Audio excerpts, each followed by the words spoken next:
하나님의 말씀 출애굽기 20장 18절부터 26절 말씀입니다. 뭇 백성이 우레와 번개와 나팔 소리와 산의 연기를 본지라 그들이 볼 때 떨며 멀리 서서 모세에게 이르되 당신이 우리에게 말씀하소서 우리가 들으리이다. 하나님이 우리에게 말씀하지 말게 하소서 우리가 죽을까 하나이다. 모세가 백성에게 이르되 두려워하지 말라. 하나님이 임하심은 너희를 시험하고 너희를 경외하여 범죄하지 않게 하려 하심이니라. 백성은 멀리 서 있고 모세는 하나님이 계신 흑암으로 가까이 가니라. 여호와께서 모세에게 이르시되 너는 이스라엘 자손에게 이같이 이르라. 내가 하늘로부터 너희에게 말하는 것을 너희 스스로 보았으니 너희는 나를 비겨서 은으로나 금으로나 너희를 위하여 신상을 만들지 말고 내게 토단을 쌓고 그 위에 내 양과 소로 내 번제와 화목제를 드리라. 내가 내 이름으로 내 이름을 기념하게 하는 모든 곳에서 내게 임하여 복을 주리라. 내가 내게 돌로 제단을 쌓거든 다듬은 돌로 쌓지 말라. 내가 정으로 그것을 쪼면 부정하게 함이니라. 너는 층계로 내 제단에 오르지 말라. 내 하체가 그 위에서 드러날까 함이니라. 아멘. 이 신앙생활에서 우리가 결코 생략할 수 없는 것 중에 하나가 바로 예배입니다.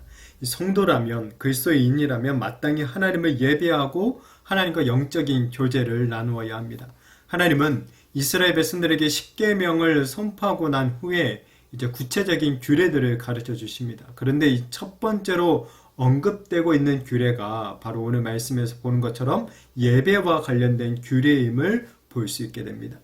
이 시내산에 강림하신 하나님의 모습에 이스라엘 백성들이 두려웠답니다. 그래서 모세에게 자신들이 직접 하나님의 음성을 듣지 말고 대신에 모세를 통해 말씀해 주기를 간구를 하죠. 그러면서 모세는 이 하나님께서 친히 시내산에 강림하신 그 이유에 대해서 언급을 하고 있습니다. 18절부터 21절에 뭇 백성이 우레와 번개와 나팔 소리와 산의 연기를 본지라 그들이 볼 때에 떨며 멀리 서서 모세에게 이르되 당신이 우리에게 말씀하소서 우리가 들으리이다. 하나님이 우리에게 말씀하지 말게 하소서 우리가 죽을까 하나이다. 모세가 백성에게 이르되 두려워하지 말라. 하나님이 임하심은 너희를 시험하고 너희를 경외하여 범죄하지 않게 하려 하심이니라. 백성은 멀리 서 있고 모세는 하나님이 계신 흑암으로 가까이 가니라 라고 말합니다. 이 앞에 19장에서도 이미 묘사된 것처럼 하나님이 시내산에 강림하시자 하늘에서는 우레와 번개가 치고 이 땅에서는 지진까지 났습니다. 하늘과 땅에서 이런 초자연적인 현상들이 나타나는 가운데 이 나팔 소리가 들리며 하나님이 직접 십계명의 말씀을 이스라엘 백성들에게 들려주신 것이죠. 이스라엘 백성들은 이 몸의 모든 감각으로 그러니까 눈과 이 귀로 하나님의 그 임재하심을 경험하게 된 것입니다. 하나님의 임재를 경험한 이스라엘 백성들의 반응은 이 두려움과 떨림으로 나타났죠. 우리도 하나님을 예배한다라는 것은 이 하나님의 임재 앞에 선다라는 것을 의미합니다. 오늘 이스라엘 백성들이 직접적으로 지금 경험하고 있는 것들이 현재 우리들에게도 뭐 동일하게 있는 것은 아니지만 우리는 이스라엘 백성들처럼 두려움과 떨림이라는 태도로 하나님을 또한 예배해야 되는 것입니다. 이 죄인에 불과한 우리가 거룩하신 하나님의 그 임재 앞에 서는 것, 그것은 실로 두려운 일임을 우리는 결코 잊어서는 안 될 것입니다. 두려움에 사로잡힌 이스라엘 백성들은 이 모세를 통해 하나님의 말씀을 듣게 해달라라고 간구를 하죠. 하나님이 직접 말씀하지 않으셔도 이 모세를 통해 들려주시는 하나님의 말씀을 자신들이 모두 듣겠다, 이 순종하겠다라고 지금 얘기를 합니다. 우리도 이처럼 하나님의 음성을 직접 듣는 것이 아니라 이미 계시된 하나님의 말씀인 이 성경을 통해 하나님의 말씀, 살아있는 말씀을 듣고 있는 것이죠. 우리는 이 성경을 그냥 어떤 하나의 책이 아니라 정말 살아있는 하나님의 말씀으로 듣고 무엇보다도 그 말씀에 이 순종해야 하는 것입니다. 이 예배의 그러니까 최종 목적은 그 말씀에 순종하는 것에 있다라는 것이죠. 모세는 하나님이 원하시는 것에 대해서 또한 얘기합니다. 오직 하나님을 경외하고 이 죄를 범하지 않는 것이라고 밝히고 있죠. 곧 하나님의 임재 앞에 서는 목적, 이 예배의 목적이 무엇인지 말해주고 있는 것이죠. 우리가 매 주일마다 예배하는 목적, 바로 하나님을 경외하고 하나님 앞에서 죄를 범하지 않기 위해서다라는 것입니다. 하나님을 경외하려면 무엇보다도 먼저 하나님의 말씀을 들어야 됩니다. 그리고 죄를 짓지 않기 위해서는 이 들은 말씀에 순종하며 살아가야 한다라는 것이죠. 우리가 이 주일마다 예배하러 나오면서도 하나님의 이런 임재 앞에 선다는 의식도 없고 하나님의 말씀을 듣고 순종하겠다라는 어떠한 결단도 없다면 과연 그 예배는 어떤 의미가 있을까요? 정말 의미 없는 이 종교 행위에 불과할 뿐입니다. 우리 성도님들은 어떤 자세와 목적으로 예배를 드리러 나오십니까? 내 욕심을 채우기 위해서? 심심하니까? 안 드리면 뭔가 찜찜하니까 드리는 그런 예배가 아니라 이 정말 창조주이시며 구원자가 되신 하나님을 경외하고 그분의 말씀에 순종하여서 정말 죄를 짓지 않는 백성으로 살아가고자 하는 그런 마음을 가지고 그런 어떤 열정을 가지고 하나님께 예배를 드리는 우리들이 되었으면 좋겠습니다. 이제 20장 22절부터 23장 33절까지를 하나님과 이스라엘이 언약을 맺을 때 낭독한 어떤 언약서로 보는 학자들이 많이 있습니다. 자, 그런데 이 언약서는 제사, 곧 예배에 대한 가르침으로 시작을 하고 있다라는 것을 또 보게 되죠.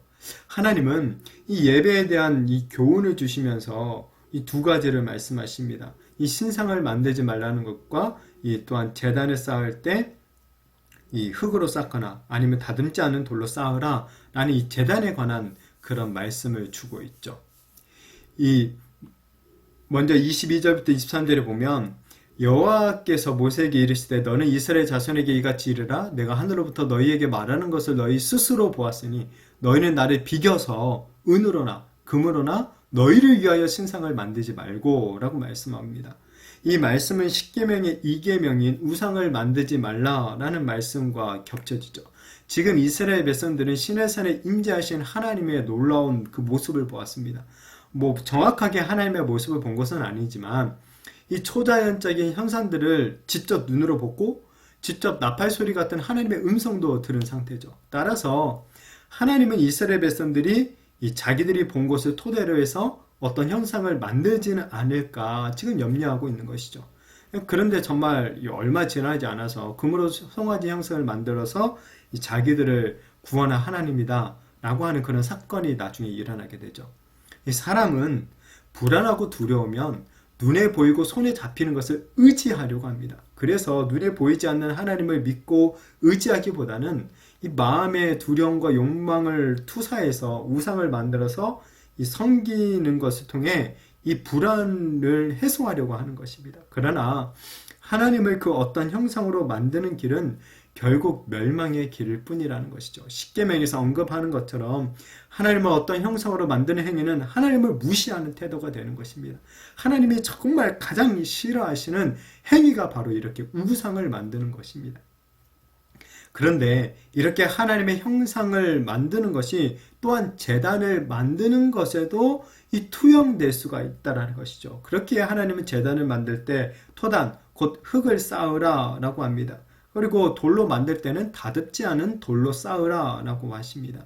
24절부터 26절에 내게 토단을 쌓고 그 위에 내 양과 소로 내 번제와 화목제를 드리라. 내가 내 이름을 기념하는 모든 곳에서 내게 임하여 복을 주리라. 내가 내게 돌로 제단을 쌓거든 다듬은 돌로 쌓지 말라. 내가 정으로 그것을 쪼면 부정하게 함이니라. 너는 층계로 내 제단에 오르지 말라. 내 하체가 그 위에서 드러날까 함이니라 라고 말씀합니다. 이 제단을 흙이나 다듬지 않은 돌로 쌓는 것, 이것은 결국 뭘 얘기하냐면 제단을 꾸며서 화려하게 그러니까 꾸며서 그것을 갖다가 우상화하지 말라라는 것입니다. 또한 계단이 필요한 만큼 어떤 큰 제단을 만들어도 안 된다라는 것이죠. 이렇게 하는 것 오히려 하나님 앞에서 부끄러운 일에 해당한다라고 합니다. 우리는 뭔가 눈에 화려하고 웅장한 것들을 참 좋아라 합니다. 그러면서 이렇게 웅장하고 화려한 제단에서 하나님을 예배하면 하나님도 우리처럼 좋아할 것이다. 우리가 뭔가 드린 이 예배를 갖다가 하나님이 좋아할 것이다 라고 착각하기 쉬운 거죠. 그러나 하나님은 재단의 어떤 화려함이나 웅장함을 바라시는 분이 아니시다라는 것을 오늘 말씀해 주고 있죠. 오히려 그러한 것들이 우상화되어서 하나님께 집중하지 못하고 방해할 가능성이 크다라는 것을 경고해 주고 있습니다. 하나님은 이 크고 웅장한 예배당이나 화려하고 정교하게 잘 짜여진 예배의식을 원하지 않으십니다. 하나님은 우리가 예배하는 가운데 하나님의 임재를 의식하며 이 신앙의 본질에 집중하기를 더 원하시는 것이죠. 이 예배의 본질이 흐려지면 흐려질수록 우리는 껍데기에 추종하는 경향들이 있습니다. 그렇게 우리는 장소나 어떤 의식이 아니라 예배의 본질을 놓쳐서는 절대 안 되는 것이죠. 이 교회가 이 역사적으로 보면 교회가 진리에서 멀어지면 멀어질수록 이 건물들이 웅장해지고 또한 성직자들이 화려해졌다라는 것을 보게 됩니다. 이로 인해서 결국 성도들의 심령은 영적인 기갈에 허덕이게 되었고 교회는 타락의 길로 걸어가게 되었음을 우리는 보게 됩니다. 이 교회의 위기는 한마디로 예배의 위기입니다. 자, 그렇다면 우리의 예배는 어떠한 것 같습니까? 우리는 무엇에 더 신경을 쓰면서 정말 예배를 드리고 있습니까? 원하기는 오늘 말씀 우리가 다시 한번 잘 생각하고 잘 읽어보고 우리가 다시 한번 돌아봤으면 좋겠습니다. 정말 거룩하고 워미하신 하나님을 향한 이 경외, 그리고 은혜와 사랑이 풍성하신 하나님을 향한 이 감사와 사랑의 마음을 품고 하나님께 정말 집중하여서 온전히 예배하는 저와 우리 모든 성도들이 되시기를 예수님의 이름으로 축복합니다.